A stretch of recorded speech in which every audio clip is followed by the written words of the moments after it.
Well, we're going to take a little bit of a break from the Metro Comic Con interviews right now, and instead, Lee and I went along, of course, to Metro Comic Con this year. So we're going to do a little bit of a wrap up of what we saw at the con. Lee, tell us a little bit about your experience at Metro Comic Con this year. What did you enjoy?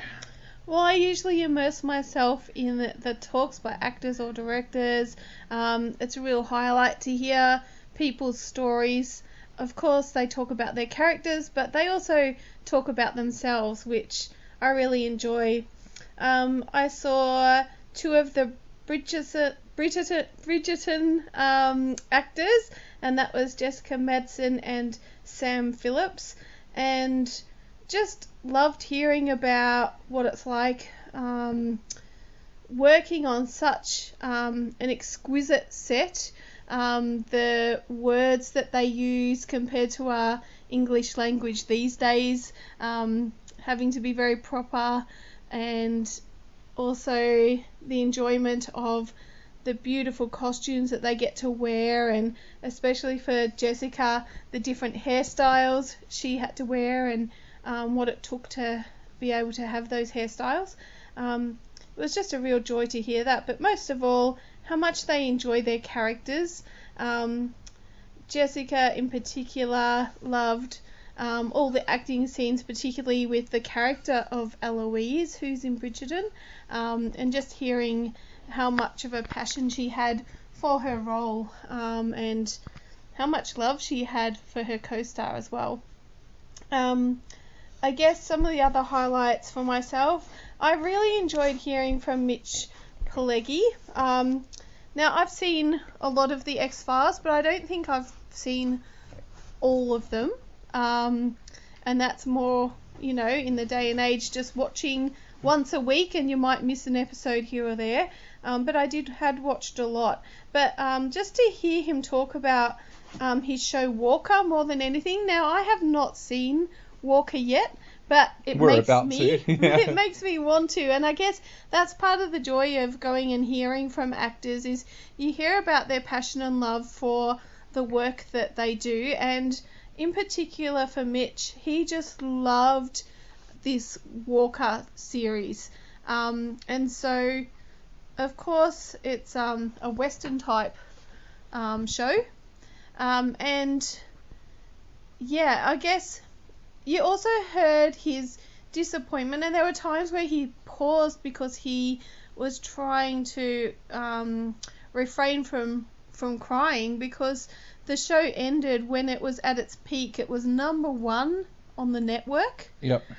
And for some reason, the network still put an end to it. And I guess there's confusion in those times. Why would you cut a number one show when it's at its peak?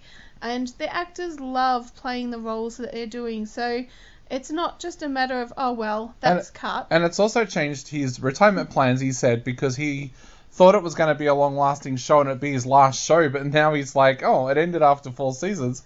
Yeah, that's right. And, yeah, but you just heard the pain in his voice. And I guess that confusion of it being cut at its peak, it makes no sense in some ways.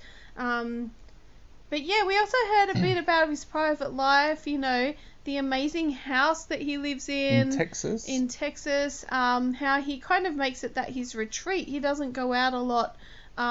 He likes to be home, and he's set up his home in such a way that, gosh, it sounded like a resort to me. It may not have felt like that to him, but yeah, it just sounded like an amazing place to be. And yeah, and we look forward to see what projects he might pick up in the future. Now, of course, a highlight is going to be Superman. You cannot go to a con and not be really intrigued by, a superhero. And there was 2 this time. Yes. However, I just want to talk about Brandon Routh. I really love the way he was with the audience.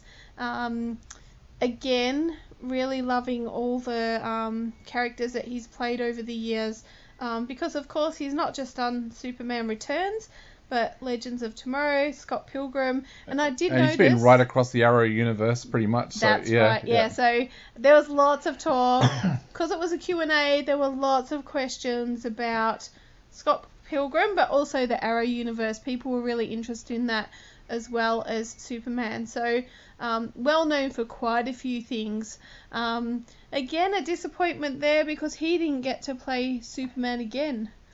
Well, it kind of is in the DC universe now, but yeah, at the time of when Superman Returns happened, it was supposed to be at least a trilogy, but due to things outside of his, what would you call it? Outside of what he could help, outside of his control, his role was ended.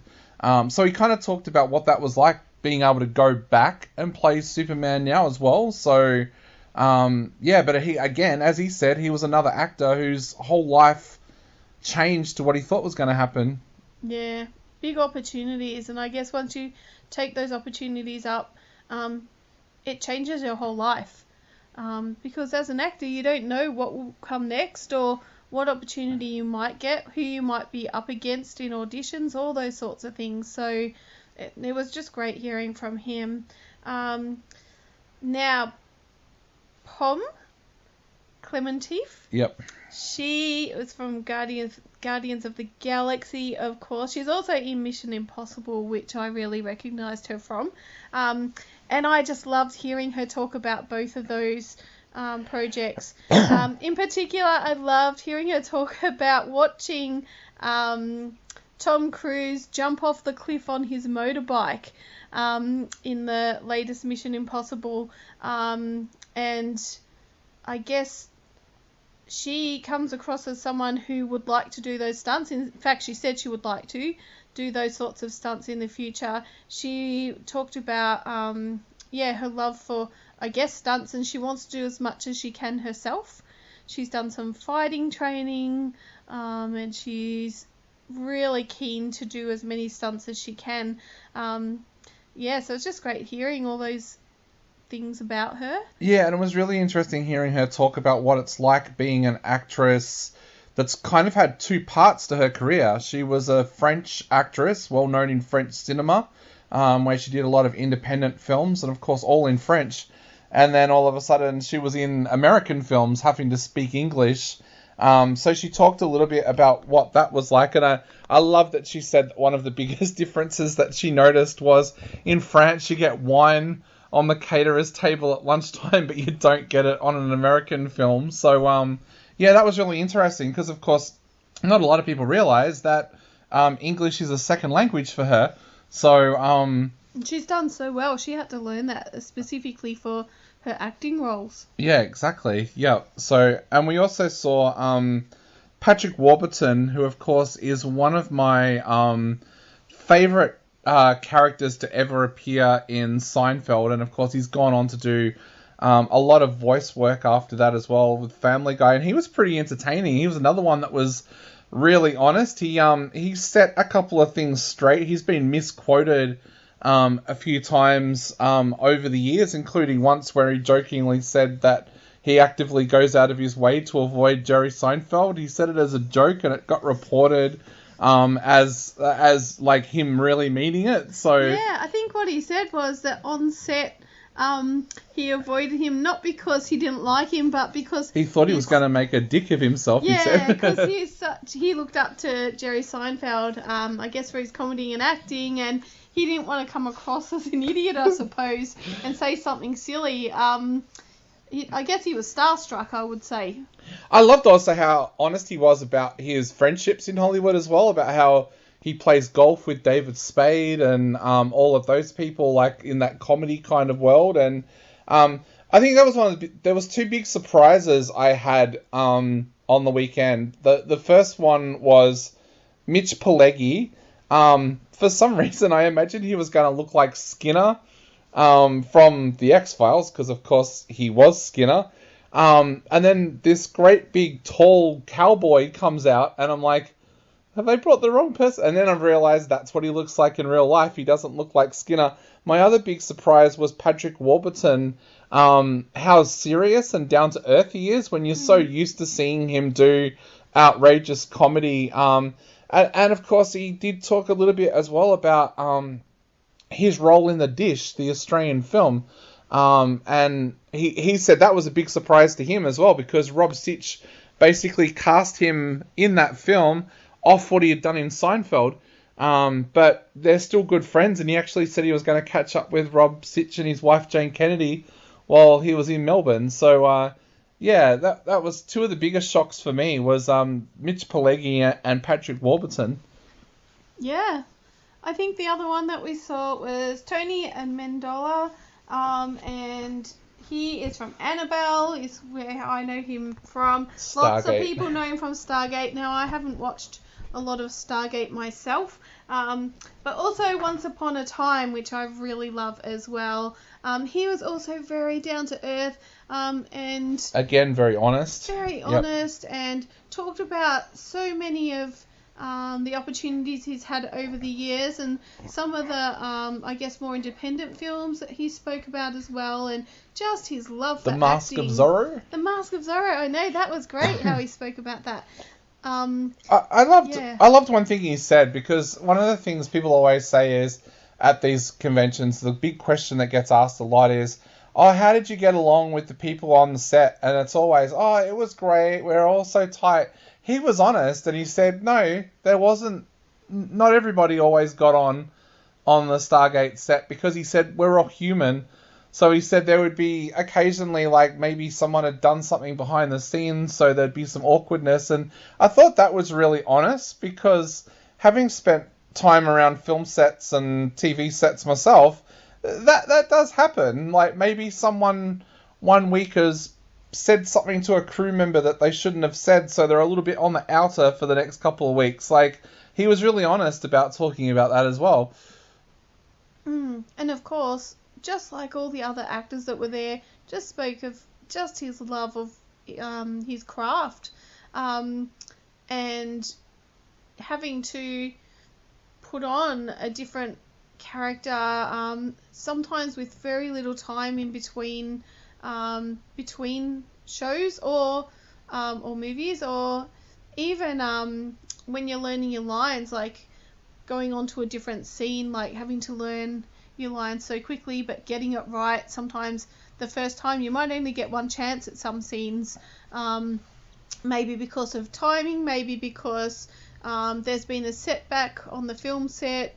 All sorts of things happen, and sometimes you get one take. You've got to get it done, and you've got to do your best, and just get it down, like no mistakes. Or I just love the way that he spoke about that as well. Yeah. Now, one of my other highlights as well was talking to some of the comic book artists, which you didn't get as much time to do, but I spoke to some really, really up-and-coming Australian artists who we're actually going to hopefully have on the show over the next few weeks, so stay tuned for that. I had to talk to Tom Taylor, of course, but my highlight with the comic book artist this time was I got to have a good chat to John Somariva, who of course is very, very big in the Marvel and DC universes, and he does a lot with Teenage Mutant Ninja Turtles as well, and some kind of film-based ones as well, like Mask of Zorro. He was on his own when I went to the stall, so I was able to have a talk to him, and we talked about where our love for Teenage Mutant Ninja Turtles came from. We talked a little bit about what it's like working for Marvel and DC, and he was so open as well, and I ended up buying a comic off him, which he signed for me, and then he added another one to my pile as well. So, it was awesome being able to talk to a comic book artist like that I really, really respect, and being able to just have a general conversation with him. So that was really fun as well. So, to wrap up, Lee, how did you feel about Metro Comic Con this year? Yeah, it was really good. Look, I think the crowds weren't quite as big as usual, but it was terrible weather, I have to say. But I just want to encourage people to, you don't need to worry about that weather. Once you get there, you're basically going between two buildings which are so close together.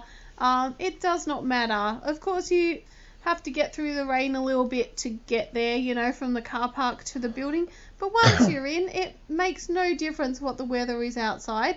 But a fantastic con again. Lots to look at, lots of exhibitors as well. We made lots of purchases. In fact, in this con, there was way more sales. Yep. For pop culture items than I've seen in a long time. There was lots of things to pick up at a good price. So I think it was really well rounded. Obviously going to something like that, you don't get to go to everything because some things clash. So obviously I didn't get to see a lot of the design of costumes like in competition or anything like that. But we see people walking around in their costumes, and it's just as amazing as seeing them on stage for me. But loved it. Yeah, I think the big standout thing for me again was the guests that Metro Comic Con are able to attract. And considering that their two biggest stars, Richard Dean Anderson and Katie O'Brien, both had to pull out, it was absolutely amazing that they still were able to have such a strong lineup of people from current shows as well. Like, it's always great to go and listen to people talk about older shows, but the fact that they had cast members from Star Trek Strange New Worlds, Bridgerton, Fallout, and things like that, it just goes to show the power that they have of getting guests here. So, that's my wrap-up of Metro Comic Con, and I can't wait to be able to see it again next year.